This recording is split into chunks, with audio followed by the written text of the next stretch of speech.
every baseball season of the 2000s explained.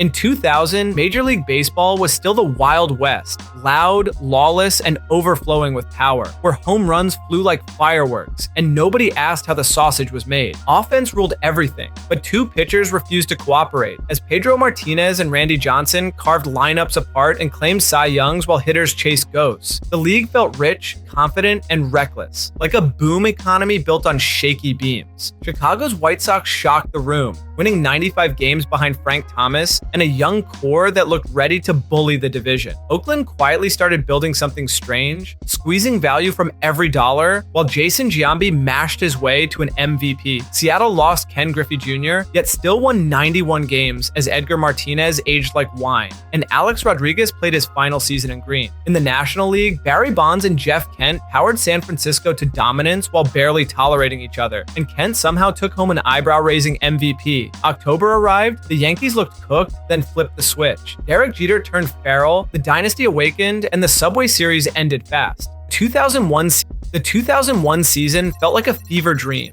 equal parts spectacle, tragedy, and myth, where baseball reached unreal heights while the real world collapsed. On the field, Barry Bonds broke the sport, blasting 73 home runs while barely seeing strikes, walking endlessly, and hitting like he had cracked the code to reality itself. Randy Johnson and Curt Schilling formed a nightmare in Arizona, mowing hitters down and dragging the Diamondbacks into October. Seattle somehow replaced Griffey, Rodriguez, and Johnson with vibes and depth, tying the all-time record with 116 wins, while a rookie named Albert Pujols quietly arrived and never left. Then September 11th froze everything. When baseball returned, it carried weight. Mike Piazza's homer in New York felt scripted, and the game became collective therapy. The Yankees pushed through grief and chaos, delivering dramatic walk-offs that turned them into America's team for the only time ever. In Game 7, Luis Gonzalez floated a soft single over a drawn infield, Mariano Rivera cracked, and the Diamondbacks stunned the Empire. Baseball mattered again,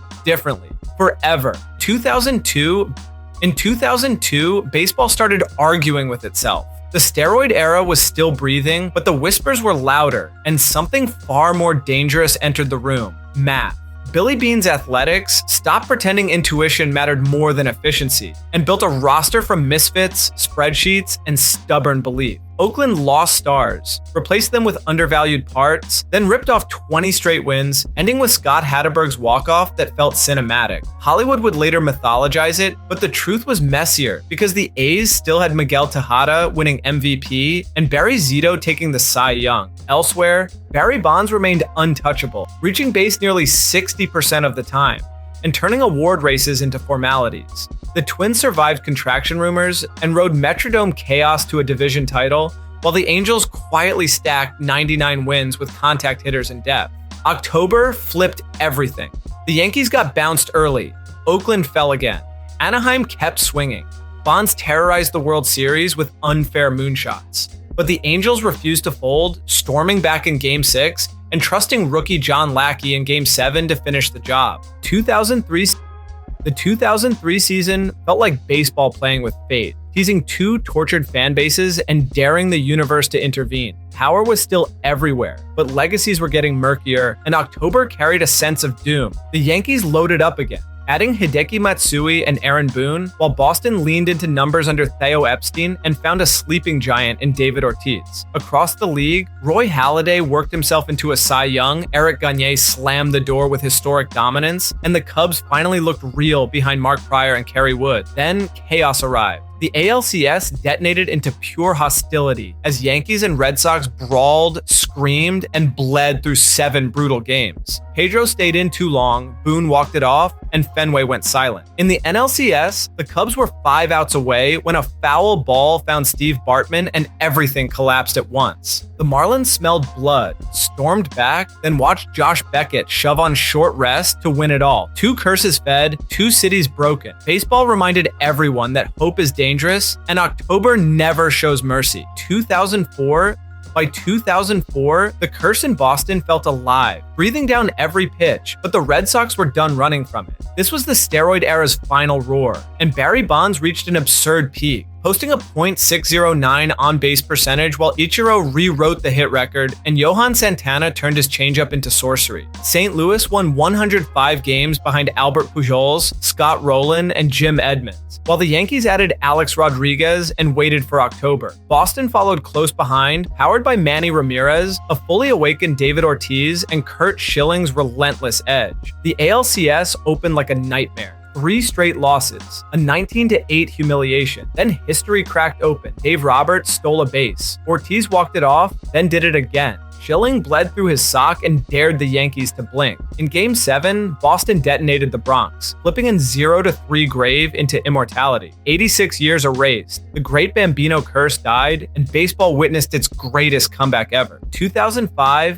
In 2005, baseball slammed the brakes. Steroid testing finally had teeth, offense dipped hard, and pitchers reclaimed the sport with cold efficiency. Power vanished, swagger cooled, and the league felt sober for the first time in years. Out of that reset came the most unexpected champion imaginable. The White Sox, forgotten roommates in Chicago's own house, took control early and never let go. Guillen's team played loud, aggressive, no-frills baseball behind a rotation that refused to blink. Mark Burrell, John Garland, Freddie Garcia, and Jose Contreras just kept handing the ball to each other, while Frank Thomas watched from the sidelines, injured and powerless. They won 99 games wire to wire, then bulldozed October. Across the league, Alex Rodriguez claimed an MVP, the Red Sox face planted, and the Angels looked dangerous, but nothing stopped Chicago. In the National League, Albert Pujols crushed souls, and the Astros finally broke through, riding Clemens, Oswalt, and Petit to their first pennant. The World Series looked boring on paper, but every game was tight, grinding, and tense.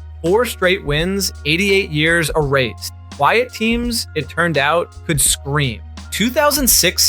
The 2006 season proved that October does not reward excellence, it rewards survival. The Tigers came roaring out of nowhere, armed with velocity, rage, and redemption. Justin Verlander threw fire, Joel Zumaya snapped radar guns, and Detroit looked unstoppable. The Mets ruled the regular season behind David Wright, Jose Reyes, and Carlos Beltran, while Johan Santana and Ryan Howard claimed MVPs and Cy Youngs like clockwork. And then there were the Cardinals, broken, battered, and barely breathing. 83 wins, injuries everywhere. Yet Albert Pujols still walked into October with authority, Tony La Russa pulled strings, and Chris Carpenter took the ball when it mattered. The playoffs were pure chaos. Detroit smashed New York and Oakland without mercy. In the NLCS, St. Louis and New York collided in a classic. Endy Chavez made an impossible catch. Yadier Molina hit a shock homer. Then, with the season on the line, rookie Adam Wainwright froze Beltran with a curveball that felt scripted by the baseball gods. The World Series was sloppy, ugly, and decisive. Detroit imploded defensively. St. Louis stayed clean.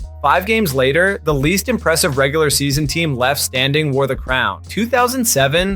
By 2007, the league felt like it was changing skins. New stars surged forward, old giants lingered, and chaos ruled the margins. The Mets owned the division all summer, then collapsed spectacularly, coughing up a massive lead as September arrived. Philadelphia surged past them with pure belief, as Jimmy Rollins talked first and backed it up, winning MVP while Ryan Howard and Chase Utley battered pitchers nightly. Elsewhere, Alex Rodriguez launched 54 homers, CC Sabathia dominated, and Barry Bonds passed Hank Aaron under a cloud that felt heavier than history. But October belonged to momentum. In Colorado, the Rockies caught fire, winning 21 of 22 and sprinting into the World Series on fumes and destiny. They steamrolled the National League and waited. Boston arrived calm and ruthless. Josh Beckett turned into a postseason demon. David Ortiz and Manny did what they always did. A rookie named Dustin Pedroia announced himself. The Red Sox crushed Cleveland after falling behind, then erased Colorado without hesitation. 4 games. Barely a sweat. This wasn't magic or curses. This was execution. Boston wasn't chasing ghosts anymore. They were the standard.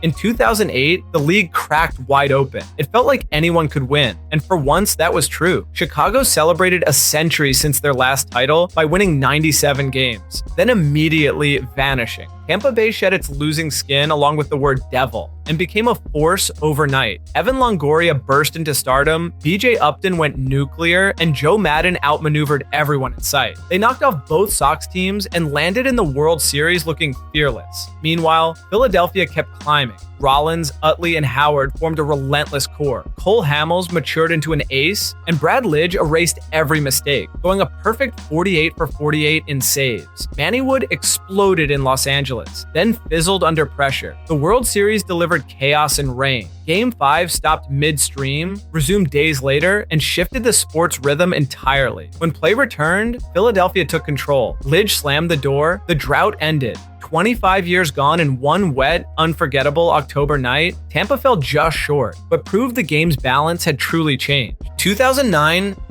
In 2009, baseball remembered who still owned the loudest voice. After missing October entirely, the Yankees responded the only way they know how, by opening the vault. CC Sabathia, AJ Burnett, and Mark Teixeira arrived, and excuses vanished. Alex Rodriguez missed time early, then returned locked in, determined to rewrite his story. Across town, the Mets opened a beautiful new stadium and immediately collapsed, both mentally and physically. Out west, the Dodgers stayed strong despite Manny's suspension. Albert Pujols delivered a monster MVP season. Zach Greinke and Tim Lincecum dominated, but October belonged to New York. The Yankees rolled through Minnesota, survived a brutal series with the Angels, and set up a heavyweight clash with Philadelphia. Rodriguez crushed playoff demons, Matsui detonated in Game 6, and Mariano Rivera closed the final door with cold inevitability. Title number 27, the Empire's last true stand. For Jeter's core, this was the final roar. Money talked, history followed, and the decade closed with baseball reminding everyone that sometimes dominance doesn't fade, it just reloads.